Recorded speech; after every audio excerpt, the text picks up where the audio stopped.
I'm make that chilling right transition. now. I'm in no rush to go to the league. No. Because the money you can The money I'm making is Right. more than some of the people that are in the league that might be top players. How much you make? Huh? How much you make? Why? You Because never me spill hold that. something. You never spill that.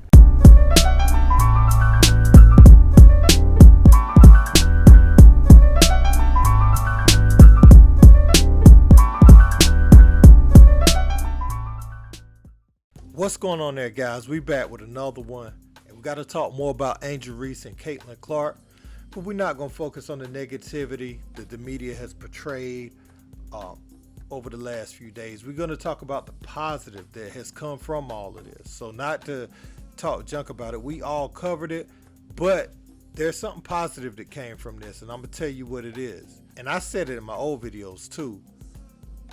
The NIL for these young ladies has increased so much. You wouldn't believe, man. Angel Reese, over a week ago, she was valued at $391,000 according to On3 Sports. Now her projected earnings has grown up to $876,000 in just 1 week, and that's a 124% increase. Her social media following more than doubled to 2.4 million followers over that span. And at this point, you know, she's gained 1.3 million followers in that time. Reese now has over 17 NIL deals, and that's more than any male or female college basketball player in the nation. And that's according to Sponsor United, you know, a tracking firm that tracks these type of things.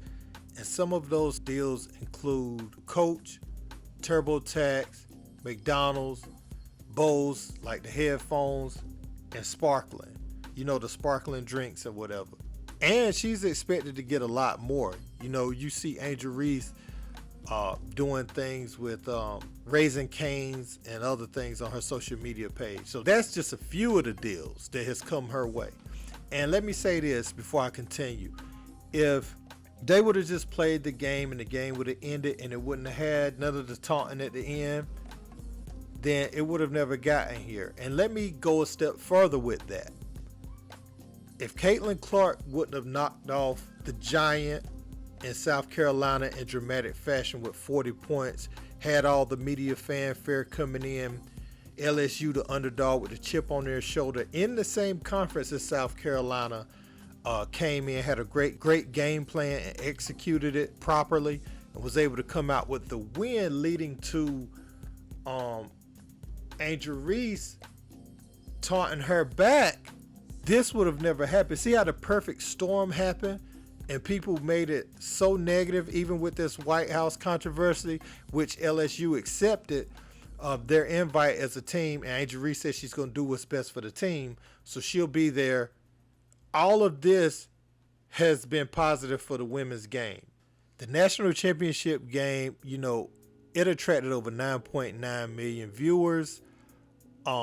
Reese branded herself the Bayou Barbie and the Double Queen, right? And so Darren Heitner, an NIL attorney, filed an application for the Bayou Barbie trademark earlier this season, you know, for Angel Reese. And now Mattel, the people that make Barbie, has reached out to her, and maybe they'll do something with her. They may make her Angel Reese Barbie, or who knows where this is going to go. But they're saying that this is a possibility. And man, that's huge. That's huge. But that's why you have to have your ducks in a row, because you couldn't have expected this meteoric rise like a month ago. So the fact that she had that already trademarked, they can get this thing on the road and get it moving.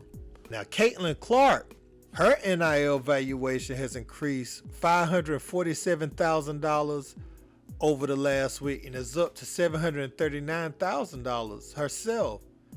So she's benefited, like I said, by beating South Carolina, playing like Steph Curry, having all the fans. See, this is the thing you can't take from Caitlin Clark. A lot of people was watching LSU in that game like the people that don't follow the game, they were watching either to see Caitlin Clark beat them or they're tired of hearing about Caitlin Clark and they need somebody to beat her. But it was one or the other. That game coming into it was all about Caitlin Clark. You can't take that from her, that she created the firestorm around everything that's going to push this game forward. And Angel Reese came in and benefited 100% from it. Not saying some didn't know her, but the Caitlin Clark phenomenon had taken off to another level. Caitlin Clark, you know, she's got Buick, Nike, Hy-Vee, added more than 425,000 followers since Friday night's Final Four, you know what I'm saying, last Friday. And yeah, man, like these two ladies, they've made the most out of this thing, and people want to make it negative. They want to make it so negative, man, and it's not. If you look at Angel Reese, her overall valuation, including all of the athletes, the top 100 high school athletes, I'm talking about Bronny James and everybody. I think Bronny James is way up there at like 12.7 million. He can make that next year in college, and even more than that. You know, LeBron being his father, who knows where that thing's gonna go and what he could potentially make. So Angel Reese is number 31 of all the college athletes, and Caitlin Clark is number 52 of all of the college athletes. So not just women, you know, if we look at women, you got Angel Reese at number 3 overall. You got Caitlin Clark 3 spots under her at number 6. And I felt compelled to talk about this just because Angel Reese recently said she's in no hurry to get to the WNBA. If you look at the money they're making, I think a Supermax contract for the WNBA is like $250K, and she's valued at over $800,000, and she's probably gonna make more than that because the deals are still rolling in. That's just currently, but they keep rolling in, and her celebrity keeps growing by the day. And same with Caitlin Clark. You know what I'm saying? I wouldn't be surprised what happened with Caitlin Clark. I mean, she had already signed a deal with Nike worth over $1 million earlier this year, and Angel Reese is taking off now. So you look at that, man, and I think what's her name is going to benefit off of this too. Paige at UConn, she's going to benefit heavily off of this too, because she's viewed already as a college basketball superstar. So when she plays one of these young ladies, she's going to get caught into the, you know, the media firestorm that's going on with them too. So, but it's interesting because I went and looked at Candace Parker's followers, and Angel Reese has more followers than her. Now, just to be clear, we know if Candace Parker would have had these tools at her disposal back during her time in college, yeah, she would have had this same type of fanfare, no doubt about it. You know, Candace Parker would have probably even been more famous than Angel Reese back in the day. Like, you know, if this was around at that time. I'm just comparing today's time. But I do understand, you know, she would have been, you know, she would have been one of the ones, you know, one of them ones getting this type of money. But, I mean, same thing, you could say that with Diana Taurasi, so many others, man, that's come through, like that UConn, Tennessee pipeline. Yeah, so many other great college female basketball players. Yeah, man, it's very interesting that she says that, though, because the WNBA is at an impasse, you know. Now, I did see in the CBA where something about an NBA player can sponsor a WNBA player or support a WNBA player. That's in the new CBA. I don't know what that means financially or something, but I didn't read all the way up on it to see exactly what it means, but I did catch that coming across my timeline that they could support. But it's interesting that the girls or the women can stay in college now and make what they would make going overseas sometimes. You know what I'm saying?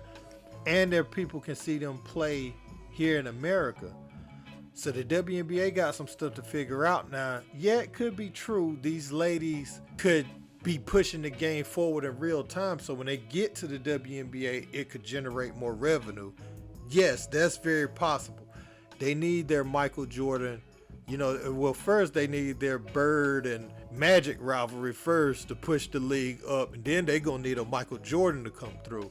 And I felt like if Kobe's daughter Gianna hadn't passed, with him in that unfortunate accident, she would have had the fanfare and everything, that it would have taken to create, that media firestorm needed for the women's game. If she would have lived up to being one of the top players in the world, female players, and she had that Mamba mentality and everything, I felt like she would have had what it took to push the women's game forward. But these two young ladies, man, they have a great shot because they're going to be in college another year.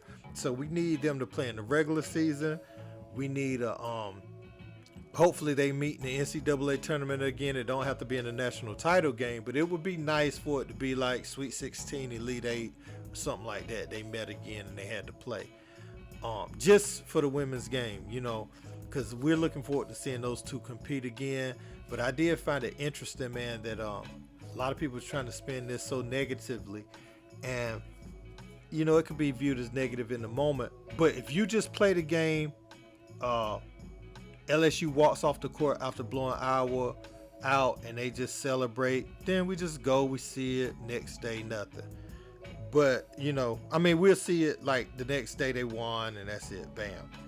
But with the taunting, with Caitlin Clark's taunts and Angel Reese reciprocating that to her, what people view as a negative moment has opened up so many doors for these young ladies. They're both going to benefit monetarily off of this.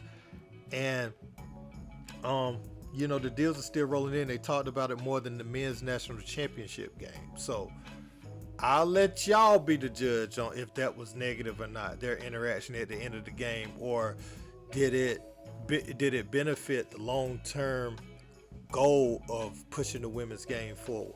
Let me know what you guys think about it in the comments. Don't forget to like, share, and subscribe. Till next time, peace.